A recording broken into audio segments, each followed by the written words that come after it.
झारखंड लागू हो पारिबो ओडिसा रे छत्तीसगढ़ लागू हो ओडिसा रे लागू हो कुहुलिला पाउंश तलर निया पुराणा पेंशन आज विधानसभा हुलस्थुल कौन थिला मोहन माझी बयान सरकारी कर्मचारी समस्त हृदय फटा कांद हेले काहारी आखिरे नाही लुह विरोधी दल थिबा बेले आखिरे लुह शासन गादी को आसिले बदलीगला सबकिछि।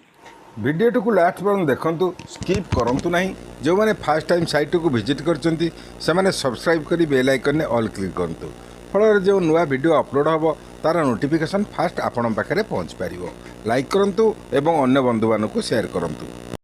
जदि आपण बंचितंती ताहले आपनको मिलिबो जदि आपण मरिगले आपनको स्त्री को मिलिबो। पुराना पेंशन रो व्यवस्था रे एही भी सुविधा थिला जे कोनोसी कारणवशतः जदि आपणकर पुओ झियो भी कोनोसी असुविधा रे थिले ताहले सेमाननको भी उपयोगी होउतला किंतु वर्तमान नूतन पेंशन व्यवस्था ताहार कौन अच्छी फायदा आपण जदि मरीगले आपणक स्त्री पिला छुआ कि आपण मानकु मिलिबो कि नाही ग्यारंटी नाही निजको मिलिबो कि नाही ग्यारंटी नाही ताहले आपणक परिवार को से कौन सपोर्ट करिवो। आमे सब आज लड़ुचंदी कहा पई लड़ुचंदी निज परिवार पई लड़ुचंदी निज पई लड़ुचंदी ताहले आपण माने भाबंतु गोटे जिंस एई नूतन पेंशन व्यवस्था रे चाकरी करी हमको कौन फायदा हो आमे जे असुविधार सम्मुखीन होई जनसाधारण को निरवच्छिन्न भाव में सेवा जोगई देउछु ता प्रतिबदल हमको मिलुछि कोन एनपीएस कोन आर भविष्य आम संपूर्ण जौवन संपूर्ण युवक समय आमे जतबे जनसाधारण को सेवा रे उत्सर्गीकृत करूछु जते बेले आमे हमर सब काम को भूली निज परिवार कथा भूली आपन को प्रतिदिन अनुकूल प्रतिकूल परिस्थिति रे आपन को साथ रे छिड़ा आइछु तार प्रमाण देइथिलु आमे कोविड समय रे जतबेले समस्त को मुहरे तुंडी बंधा थिला टाटी कमट पड़िथिला सेतेबेले से कर्मचारी माने ही निज परिवार को पछरे पकाई दिन दिन धरि घर को न जाई कोविड रे आक्रांत होई मध्य बिना छुट्टी रे आमे माने ड्यूटी करिछु ता बदल हमको मिलिछि कोन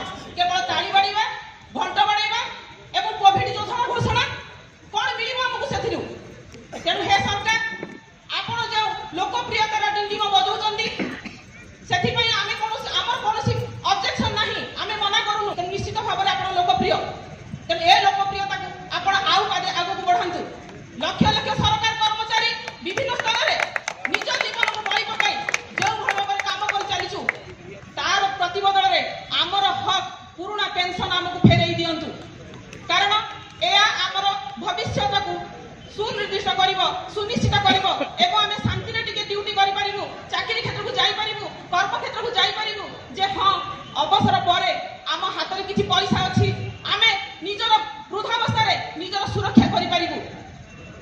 तेनु सरकार को मोर विनम्र अनुरोध आपण आर माध्यम रे एई मंच माध्यम रे आमे जो आह्वान देइछु ताकू आपण सहृदयतार परिचय दे ग्रहण करंतु एवं आम समस्त को हमर पुराना हक पुराना पेंशन फेरै दियंतु।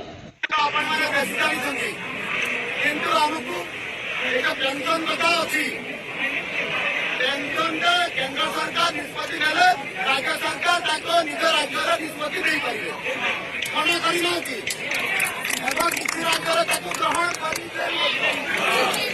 कौटी हम बीजेपी शासित राज्य अछि मध्य प्रदेश रे महाराष्ट्र रे गोवा समाने विचार करछन्ती आसंता विधानसभा पास करेंगे कौन सी केंद्र सरकार का दोष नहीं से निष्पत्ति नहीं करती राज्य सरकार में निष्पत्ति नहीं यदि झारखंड लागू हो पारिबो ओडिसा रे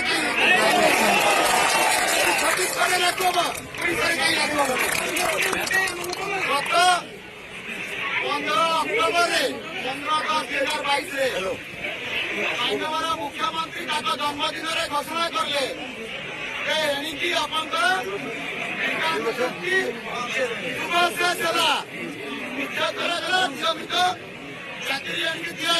राज्य में अवसरप्राप्त सरकारी कर्मचारी मान प्रति पुराना पेंशन नीति कार्यकारी बाचस्पति महोदय एक गुरुत्वपूर्ण प्रसंग राज्य सरकार दृष्टि आकर्षण कर निवेदन करने को चाहे राज्य में जो मैंने अवसर प्राप्त सरकारी कर्मचारी ଏପ୍ରିଲ 1, 2004 ପରଠାରୁ ଯେଉଁମାନେ ଅବସର ନେଇଛନ୍ତି ସେମାନଙ୍କୁ ନୂଆ ପେନସନ ନୀତି ଲାଗୁ କରାଯାଇଛି ସେମାନଙ୍କ ପ୍ରତି ଏବଂ ଯେଉଁଥିରେ ସେମାନେ ବହୁ ଆର୍ଥିକ କ୍ଷତିର ସମ୍ମୁଖୀନ ହେଉଛନ୍ତି। କାରଣ ସେମାନଙ୍କର ଦାବି ଆମକୁ ପୁରୁଣା ପେନସନ ନୀତି ଲାଗୁ କରାଯାଉ। ନୂଆ ପେନସନ ନୀତିରେ ସମସ୍ୟାଟି କ'ଣ? ସମସ୍ୟା ହେଲା ପେନସନରେ ନିଶ୍ଚୟ ମିଳିବ ସେ ନିଶ୍ଚିତତା ନାହିଁ। 1 2ରେ ଏଥିରେ ଆପଣଙ୍କୁ 10% ନିଜେ କଣ୍ଟ୍ରିବ୍ୟୁଟ୍ କରିବାକୁ ପଡ଼ିବ ଏବଂ 3ରେ ଯେତେବେଳେ ନ୍ୟାସନାଲ ଜୁଡ଼ିସିଆଲ କମିଶନ ଜୁଡ଼ିସିଆଲ ସର୍ଭିସରେ ନୂଆ ପେନସନ ନୀତି ଲାଗୁ କରିବା ପାଇଁ ମନା କରିଦେଇଛି। ତେଣୁ ଯେଉଁମାନେ ବିଚାର ବିଭାଗରେ କର୍ମରତ ସେମାନେ ନୂଆ ପେନସନ ପାଇବେ ନାହିଁ। ଏଟା ହେଲା ଜାତୀୟ ଜୁଡ଼ିସିଆଲ କମିଶନର ନିର୍ଦ୍ଦେଶ। ତାପରେ ସିଏଜି ମଧ୍ୟ ତାଙ୍କର ଯେଉଁ ରିପୋର୍ଟରେ ଏଥିରେ ଅନେକ ଅସଙ୍ଗତି ଅଛି ସେ ବିଷୟରେ ମଧ୍ୟ ଦର୍ଶାଇଛନ୍ତି।